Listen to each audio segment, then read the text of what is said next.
What's good, everyone? Welcome to KGW's 3-on-3 Blazers. My name is Orlando Sanchez. Jared Cowley on my right, Nate Hanson on my left, Max Barr is on the ones and twos. Let's talk a little Blazers, but first and foremost, Jared, wow. The floor is yours, Wow. my man. You believed in them when no one else did. What is going through your mind right now? It's just a testament to the research I do. Oh. That's it, man. All facts then, huh? Yeah, I had it down. My family doesn't, I think I've mentioned this before, they're not big into sports like I am, but I made my teenage daughter, listen to that segment where I picked them go 4-0 so she'd know how smart I am. Did you make her do that last night after they went 4-0 or before? Last night. Oh my gosh! I even made her stick around for a little bit and listen to story time. Oh man, I can't believe I get to sit within 5 feet of you. Every day I come into work, this brilliance, this genius just surrounds me. It was impressive, man. For those of you that are wondering what the heck is going on right now, at the end of this podcast, we make predictions for the upcoming week. And Jared ran the table. He said the Blazers would not lose a game, and what did the Blazers go out and do? They balled out on this road trip. And it wasn't just a homer pick. I had reasons to back it up. And we'll see how we pick them. I think you're about the next only 3 games. person in all of Portland who thought the Blazers were going to win all 4 of those games. Yeah, you're probably right. My man, you did work. Woo! So let's get right into it. There's 3 of us. There's 3 questions. That means there's 3 answers. You can catch that on KGW.com. Number 1. For the past month, some fans were calling for Moe Harkless to be pulled from the starting lineup. But he's played his best basketball of the season since the All-Star break and has been a key to Portland's 5-game win streak. So what changed, and do you believe in Harkless again? I want Orlando to start this one off, because Orlando has easily been the most critical of the 3 of us of Moe Harkless. Man, the question said for the past month, fans have begged. It should say Orlando has begged for Moe Harkless to be yanked. I think my takes have been mild. We all called for that. My takes have been mild compared to some other media members in this market. But man, credit where Chad. Credit where credit is due as well. I mean, I was debating who's had the better week. Has it been Jared or has it been Moe Harkless? Man, you know you did something right, Jared, when you're up against Moe this week. But what Moe has been able to do, especially in this last game against Boston, easily the best game he's had this season. What did he finish with? 17-10. Yep. And the way that he played with confidence. He was a beast out there. He was scrappy, and he was healthy. Yep. The way he has played gives me hope that he can be this guy that Terry Stotts has believed in when most of us did not believe in him. So props to Terry Stotts for believing in Moe Harkless. But personally, I do need to see more. Okay. Because even a lot of Moe's biggest haters this season have been reserved because it's like, we need to see more out of this dude. Yeah, sure. We need to see this for a longer period of time. But one of the most impressive stats I've seen with Moe Harkless was the fact that every game that he scores in double digits, the Blazers win. Yeah. They are 10-0 this season. I had to double-check that and look it up myself instead of just trusting people because I couldn't believe that. It's a credit to the X factor that he is and that many have said that he is. But for me, I'm warming up to it, and I just need to see a little bit more. But man, that dude has been a factor in the Blazers' win streak thus far. I mean, it's all in the headband, right? Without a doubt, I'm so glad you brought that up, man. It's like Mike with the shoes, man, except for with the headband. Dude. I put a poll up on our Twitter and Facebook asking which is the better version of his new nickname, Headband Moe or Headband Harkless. Oh. And Headband Moe won out. That's an easy I'd seen both of them, though, on Twitter. Headband Harkless has too many syllables. I saw Monster Moe today, too. Monster Moe is a good one. That's not too bad. He was a monster last night. My gosh. The Blazers do not win that game last night unless he plays the way he did. That's fair. I agree. That's they fair. could not make a shot from the outside. Yusuf Nurkic and Enes Kanter weren't as dominant as they had been a couple of games earlier. And Moe Harkless was the reason they won last night. And he's just been, we talked about his engagement, There are times where he just doesn't look like he really involved. He's just kind of moving around out there. And over the last 4 games, since the All-Star break, he's been engaged. He's been decisive. Yeah. He's been aggressive getting to the rim. Aggressive. When he's going to the rim, he's not just going up, putting something up. He's either throwing it down or he's going up strong. And that's the type of player we saw kind of last year when the Blazers went on the 13-game winning streak. During the 4 games so far since the All-Star break, he's averaged in 11 points, 6 rebounds, couple assists, a steal and a half, a block. He's shooting 51% from the field, 36% from 3. Last year, he had an 18-game stretch where he was playing well. That included the 13-game winning streak, 10 points, 3 rebounds, a point and a half. He shot 57% from the field and 52% from 3 during that time. So his shooting was a little better last year. But otherwise, what he's done the last 4 games is what he did during that 18-game stretch last year before he had the knee injury. Right. And so it's kind of like, why does this keep happening at the same point every season? Does he turn on a different gear later in the year, or is it just a coincidence that he now finally feels healthy from that knee injury he suffered almost a year ago? And I think it's probably the latter. But I mean, it's deja vu all over with this game. With this team, there is so much deja vu. It's unbelievable. Yeah. But you're right. Terry Stotts deserves a ton of credit for sticking with him. And I'm like you, though, in terms of, do I believe in Maurice Harkless? And it's not necessarily a shot at Harkless. Right. Like, when you ask me if I believe in someone, I'm thinking playoffs with this team. And outside of Damian Lillard, I don't believe in anyone on this roster come the postseason. And so, you know, can he play like this in the postseason? Yeah, he can. But the injury obviously had a big effect on him last year, but we haven't seen him do it. We haven't really seen anyone else on the roster besides Dame and maybe CJ perform in the postseason. So until I see it, I'm not going to believe it. And I think that injury isn't just physical. I think it was psychological as well. I agree.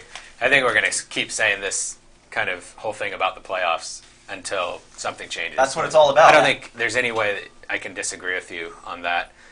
You guys talked about what's different. I think that I'm in agreement with you that it's one, health. He seems to be healthy. You can just see it on the court. You notice him where you haven't noticed him most of this season. And you've definitely noticed him the past few games. And then Terry Stotts' confidence in him. I mean, credit to Stotts, but you know that's got to mean a lot to Moe Harkless. He's the kind of player who he's at his best when he feels like he's appreciated, like he's, you know, a part of the offense, and Stotts stuck with him. And that's a difference between this season and last season. Last season, he pulled Harkless in and out of the starting lineup, and it wasn't until Stotts put the confidence again in Harkless and let him run with it that Harkless had his good stretch of the season. This season, he's stuck with him through pretty much just that. I mean, there's not been a lot to give him reason to keep Harkless in that starting lineup, and it seems to be paying off.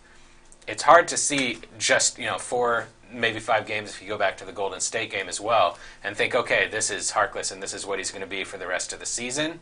But looking back to last season when he had that 18, 19, 20 game stretch, he didn't slow down. In fact, he kept getting better as that stretch went on. If you look at the last, I have it here, sorry. He's got too much research. That's why he goes 4-0 in the picks. He's got too much down there. In the last couple weeks of that stretch, Nate. Oh, Nate. He averaged 15 points. So he kept getting better, and it wasn't until he got hurt. That was the only thing that slowed him down. And I think that now that he has confidence and he's playing this way, I don't see that stopping unless health gets in the way again. And I think you're right. I think it's just as much physical as it is psychological. So I do see a scenario where it could pop up again. And I hope it doesn't, because what Harkless does when he's playing at his best, he unlocks the potential of the Blazers' starting 5. They're a really good starting 5, even when he's not playing well. They've been outscoring teams by about 8 points per 100 possessions, even with Harkless playing pretty bad basketball all season.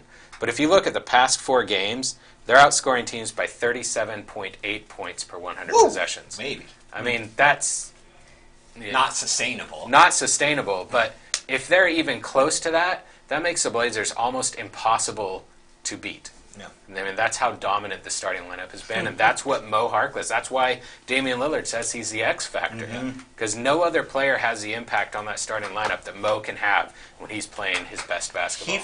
He feels like the ticket out of the first round. Yeah.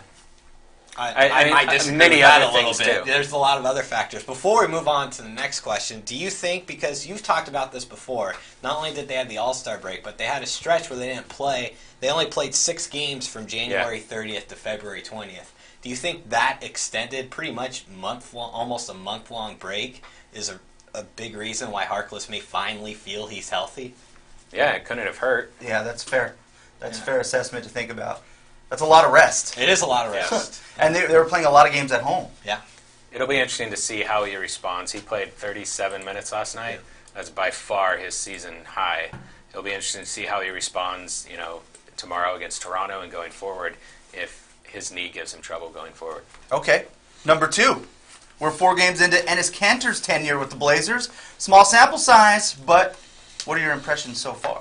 I'll take the lead on this one. So when they signed Enes Kanter, I felt it was a lot like the Rodney Hood type trade. Like, it definitely made the Blazers a better team, but in the end, I didn't think it was a move that could be a real difference maker between them potentially losing in the first round and making the second round. Right. And it's only been 4 games, but I am seriously rethinking that because I can't get. You all in, man? I'm not quite there yet. He's I'm the not president quite there of the yet. Enes Kanter fan. I am president of the Enes Kanter fan. I mean, he's my type of player, right, Jared? He doesn't play defense, but he gives you everything at the rim. Yeah, I gotta Amen. agree, man. Amen. But I can't get out of my head Preach. what happened, what the Blazers did to the Nets and to the 76ers out of my mind. And I get that the Nets don't have skilled big men, and Joel Embiid didn't play for the 76ers. But Yusuf Nurkic and Enes Kanter, that combination set the tone in both those games. They bullied the Nets and 76ers. And for me, if that's something that can be replicated moving forward, and if Terry Stotts can find a way to keep Kanter and Nurkic on the floor in the postseason, I think the combination of those two and what they present offensively down low as threats could potentially be a difference maker for whether they exit another first round or if they move on to the second round. The Blazers have not had an offensive threat like him off the bench in a long time. I mean, he's consistent. He's averaging 12 points and 7 rebounds since they brought him over. And I know, maybe I'm longing for the old days, of when big men really mattered in the league. And I know three-point shooting is the way right now, and efficiency. But it's efficient if you're getting shots at the rim and they're making them. And if Nurkic and Kanter can play the way they have through 4 games so far, man, I am a big fan of this move. All right. I'm a fan of parts of his game. I think last week I was probably the most optimistic about Kanter. I just felt the deflation on on one side of our body right He's now. going to bring up defense. I am going to bring up defense. They're 4-0. Come on, Hasn't man. hurt them yet. You have to bring up defense. Listen, there are some I saw him things. stop Jason Tatum once yesterday. Yes, that was wonderful. All right. There are things that he does very well. He's a great low post scorer. I mean, I even think you can categorize him as great. Yeah. He has a lot of good moves down there, and you can give him the ball and he can create a shot. And that's something the Blazers don't have a lot outside of, their 2 backcourt stars. He's a great rebounder, and especially on the offensive end of the court, that matters. The Blazers are averaging 14.8 offensive rebounds per game over the past 4 games, which is about 3 offensive rebounds more than they were averaging before Kanter got here. That's 3 extra offensive possessions per game. That's huge. And they're probably resulting in good opportunities because they're getting them right at the rim. Yeah, exactly. So all those things are very good, and I enjoy watching Kanter. Yeah. I like watching guys, get the ball and operate in the low post. I love watching the energy he plays with. He plays with a bit of reckless abandon. At the same time, he is perhaps the worst defender I've ever watched in all of my years watching basketball. Oh, man. It's unbelievable. I've never seen someone get beat so many times by their opponent every single game. I mean, guys just run right by him. I mean, did you watch him against Ed Davis? Yeah. Ed Davis was 6 of 7 from the field and was not contested once. Enes Kanter is... I didn't have high expectations for his defense, but it's so much worse than I thought. Oh, and I think that's a reason why, if you look at his advanced stats, they are putrid. I mean, it's really, really bad.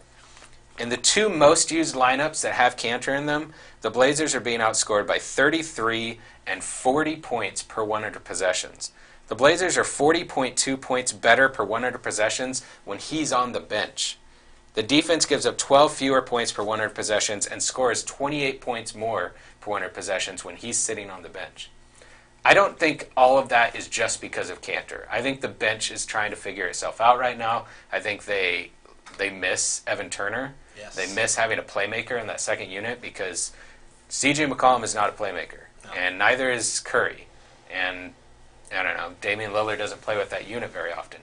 But I also think that there is something about Enes Kanter being a bit of a black hole on offense that can negatively impact the other players on offense around him because the offense has not been good on the bench unit. No. And then also, when you have that poor of a defender at such a central position, it can really hurt you.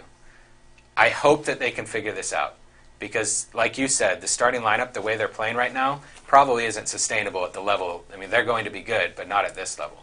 And so I worry about Kanter. I think that there's a lot of things that are really good, but I can't ignore how bad he's been on defense and how bad those advanced stats are just because I like watching him post up and grab offensive rebounds. I honestly hate when he uses facts. I do too, but I think a little bit of the offensive rating discrepancy, I don't think you can blame that on Kanter. He's because of how good the starting lineup has been? No, but he's literally been, over the last 4 games, their only consistent offensive threat off the bench. Layman has been up and down the last 4. Rodney Hood hasn't made a shot.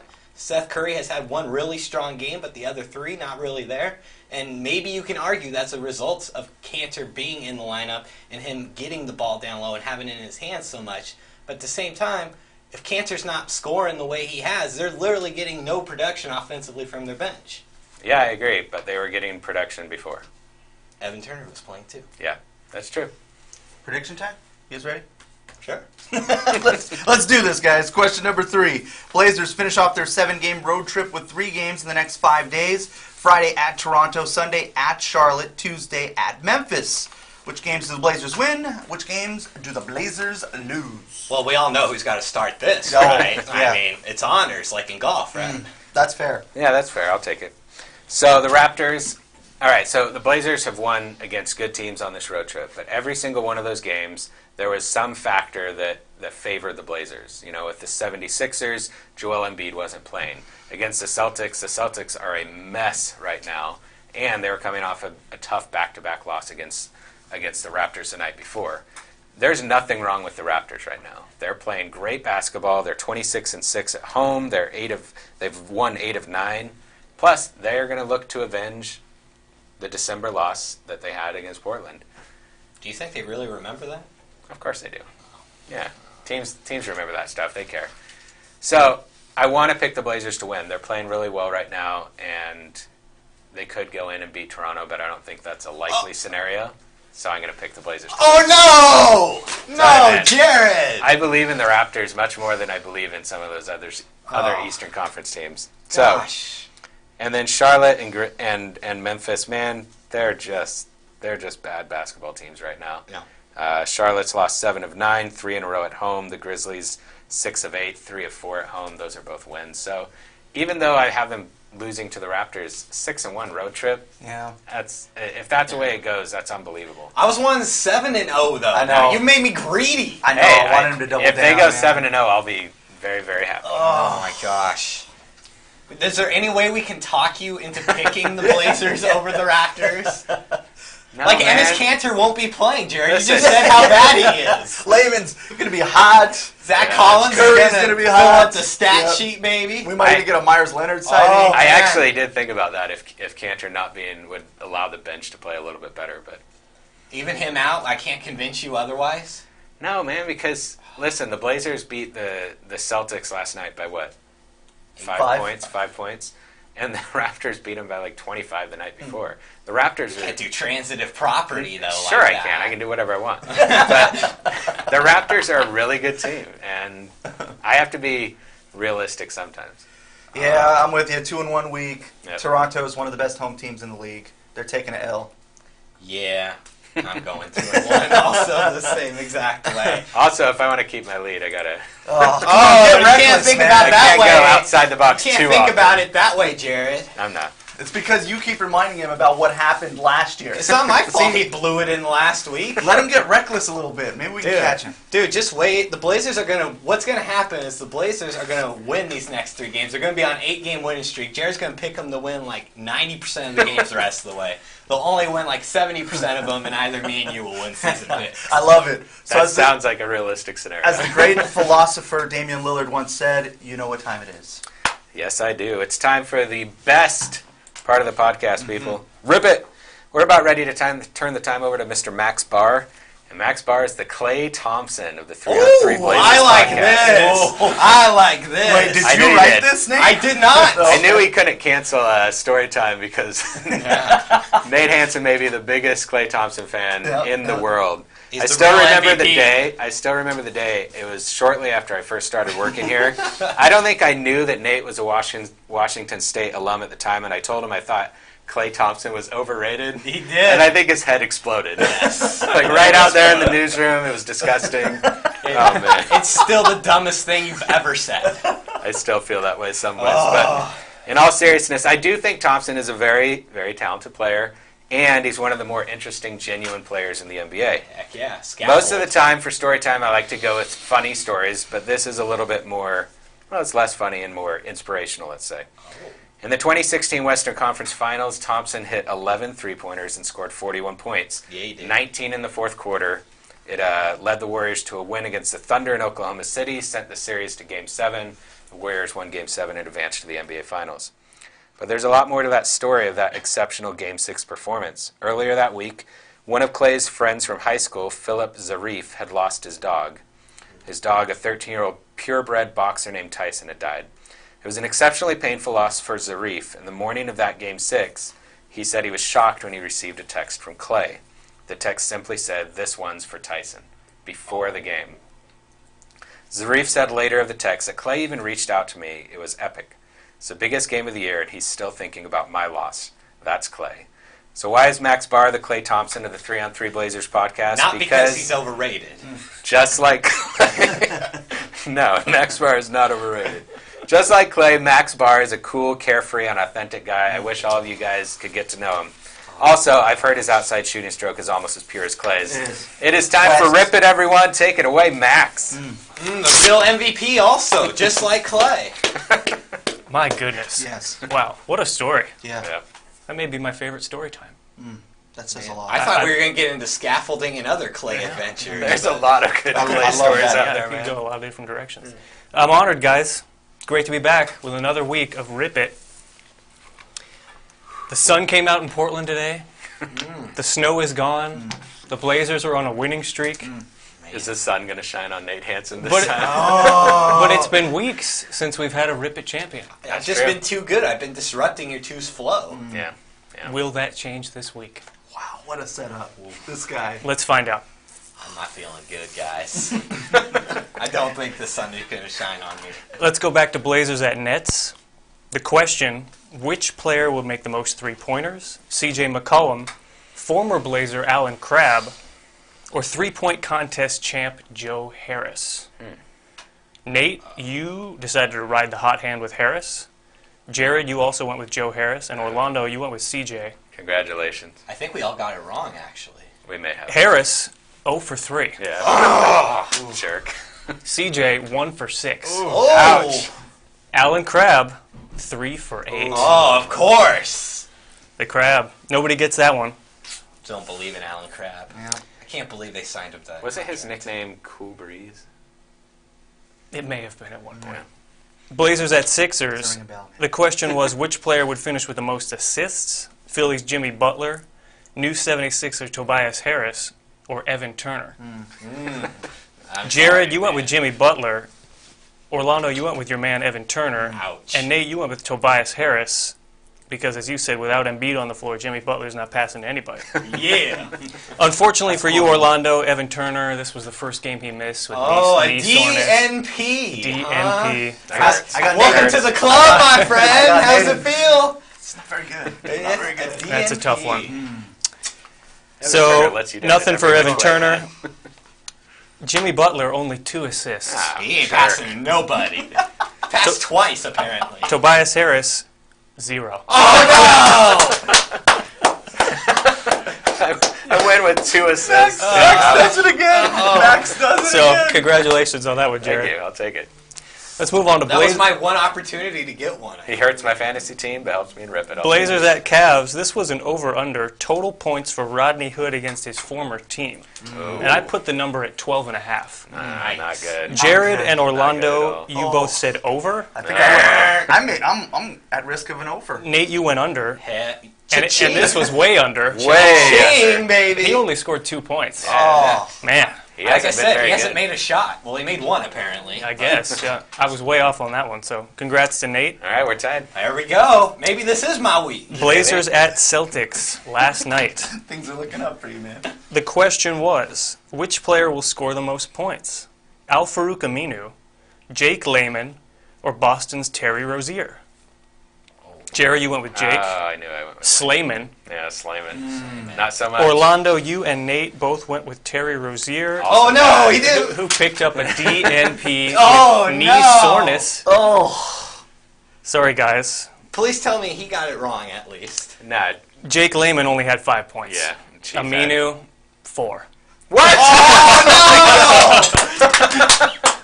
This is going to be... Jared gets that This is one. the worst He only, Rip It he win only had ever. 1 point before that 3-pointer. This is, yeah, Oh, been my weird. gosh. Man, I thought Aminu had like 9 or something. no. You have 2 DNPs in a week. yeah. Oh, yeah. That brings us to the wild card question. It all came down to What this. this was. The That's question down to was, in how many of the Blazers' next 4 games will Enes Kanter score in double Oh, I'm not figures? going to win. I went over. Oh. Nate, you said all 4. Yeah. Jared, you said President 3 of the fan club to over be there. different. You said 3. And Orlando, Okay. to be different again, you said 2. Oh, Orlando won. He did. So, he had 18 points against the Nets. Yeah, baby. Kept it rolling against the Sixers with 16. Yeah. 9 points versus Ah, the so Cavs. And 8 versus Boston. Orlando Orlando gets was in going with over. 2. So, let's look at the totals. No, Jared won. Orlando and Nate, 1 out of 5. Alright. Tough week for you guys. Jared, tough week for you, but you won anyway. Oh, no. 2 out of 5. How come when I get 3 out of 5, I tie someone, and he can win on 2 out of 5? You never know how Rip That's like when the Blazers shoot less than 20% from 3 and still win. It can Yeah. happen. Yeah, it's an Yeah. apt comparison. A So, win is a win is a win. Jared goes 4-0, gets a Rip It title. This is his What a week. week. I'd My really like to goodness. start adding these up and see how close I am to unseating you, Orlando. It's getting close. dude. You had a lot of wins early in the Yeah. season. Jared, much like the Blazers, this is probably the peak of your season right here. Hey, I say that like every week. Man. he could keep it rolling because another week of Rip It I'm here to starts. disrupt him. The right shade now. just rolled off the tongue, I'm the man. Toronto Raptors in this situation. Well, let's talk about the Raptors. Let's do it. Blazers at segue. Raptors. Beautiful. The question, which player will grab the most rebounds? Is it Al-Farouq Aminu, Toronto's Kawhi Leonard, or Raptors forward Pascal Siakam? Let's start with Orlando here. Most rebounds. Oh, I'm going to go with the New Mexico State Aggie. Let's take Siakam. Pascal. All right. Oh. Nate, what do you think? Kawhi. All right. And Jared. I'm also going to go with Siakam. Oh, Okay. Sorry. this is where it begins, my guys. Next question, same game. Which player will finish with the most assists? Toronto's Jeremy Lin, Whoa. Yusuf Nurkic, Whoa. or new Raptors center Mark Gasol? Whoa, what a combo. Nice one. I like that. Yeah. So we'll start with They Jared must on this all one. be about the same then, Yeah, right? they are. Holy smokes. Let's go with Jeremy Lin just for fun. Okay, let's have fun with it. Orlando. Nurk, baby. Nate? Gasol.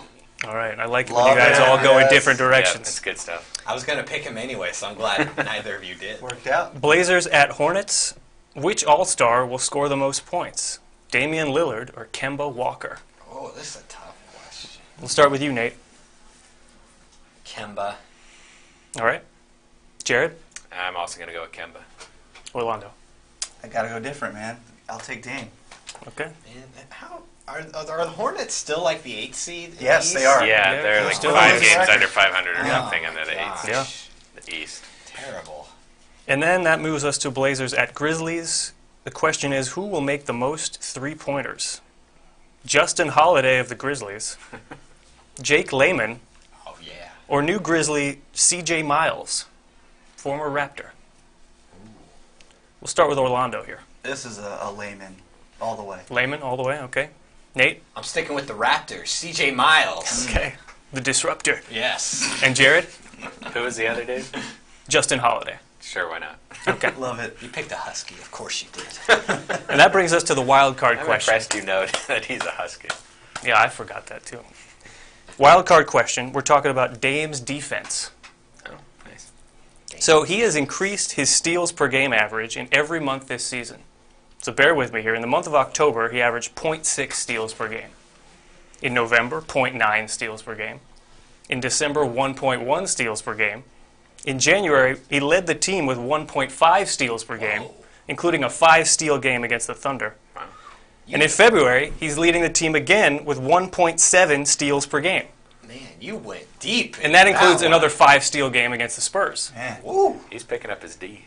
So, this is an over-under. 3.5 total steals in the next 3 games for Damian Lillard. 3.5 total steals. What do you think, Jared? I'm definitely going over. Over. Orlando?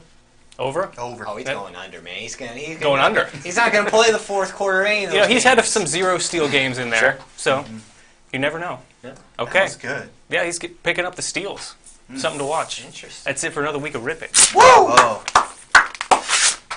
Let's I bring held on to my papers this time. That's Yeah, like the good first job. time in a Yeah, month. wow. You're just getting used to losing. Oh, man. Wow. Oh, It just God. never stops with this guy. This He picks podcast. 4 games right in a row, and he thinks he's Nostradamus. This podcast truly had everything today. I mean, you There's a managed lot to going tug on. at the heartstrings. Max I delivers did again. not expect to almost cry. Nate loses again. Like, And it wasn't because It had I lost everything. Rip It again. That's not why I almost cried. oh man. I think that's why you were so much more calm during Rip It this time. You know, in the face of another loss. You've You been get well used to it, conditioned right? for it. He put things in perspective Yeah. for me. There are things more important. No, there's not. Let's bring it Rip home, is Orlando. nice. I'm gonna win next week. I have a good feeling about your picks this week. I'm bringing party poppers. Give us those 5-star I reviews. think you're gonna Positive win. ratings only. Haters, get out of here. We'll see you next time. Thanks for joining us.